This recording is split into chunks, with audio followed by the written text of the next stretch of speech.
Professor Ram Gopal Yadav may begin. Sir, this is an exception.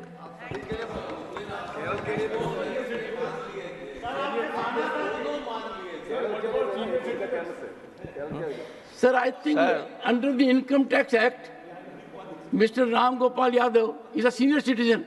Am I right, sir? Don't have Me Too culture. Me Too culture is a very dangerous culture. Very, very dangerous culture. We must get away from it. Yes.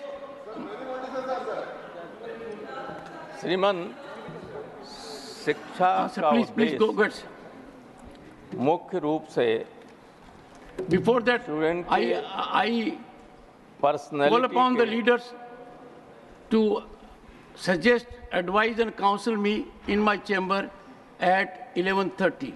I urge them earnestly. Yes, Professor Ram Gopal Yadav.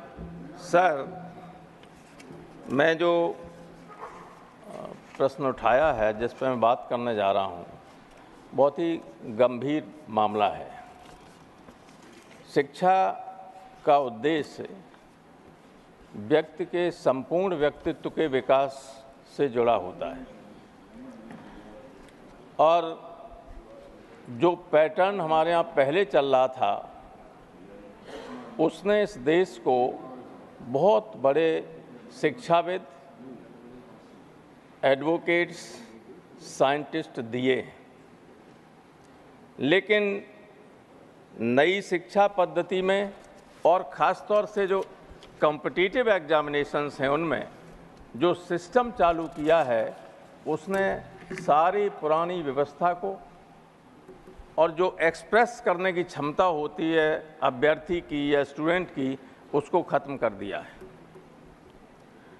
Objective questions जो पूछे जाते हैं, ये जो नकल और copying या ये सब होती है, अब पेपर लीक होता है, इसका सबसे बड़ा कारण ही ये है कि 15 मिनट में 100 सवालों का टिक मार्क करा के दे दिए उत्तर, लीक हो गया।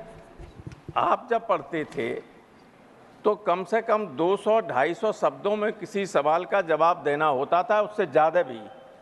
उसमें पूरा एक एक्सप्रेशन की क्षमता डेवलप होती थी अभ्यर्थियों में, स्टूडेंट्स में और शिक्षा पद्धति में। वो सब खत्म हो गई। आईएएस सेलेक्ट हो जाता लड़का आके, सेक्रेटरी कहता है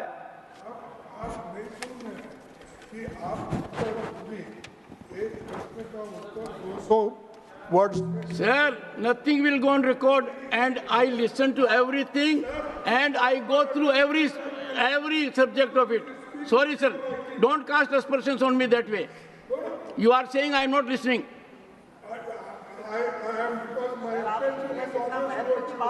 I am so glad, sir, आप मेरी तरफ देखते हो, पर मेरी समस्या है कि मैं हर बार आपकी तरफ नहीं देख सकता।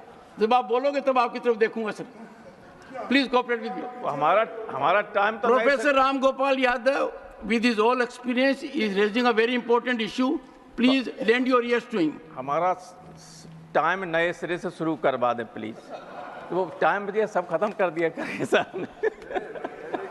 तो मैं ये कह रहा था कि सर, आईएएस में सेलेक्ट होके आ जाता है, सेक्रेटरी उससे कहता है, मान लो डायरेक्टर होके आया, सेक्रेटरी कहता है कि एक लेटर जाना है, उसे उसका ड्राफ्ट बना के ले आओ।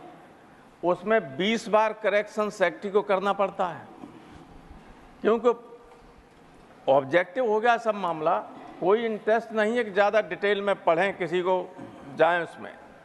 मान लीजिए एक सवाल पूछा जाता है कि पंडित नेहरू, अटल जी या मोदी, सवाल पूछा जाएगा इनमें कौन सा बेहतर, वो कहते हैं ABC लिख दीजिए। अब उसमें रीजनिंग तो होनी चाहिए, वो रीजनिंग दी ही नहीं जाती है, न पढ़ाई जाती है, न पढ़ता है, न जाने की कोशिश करता है।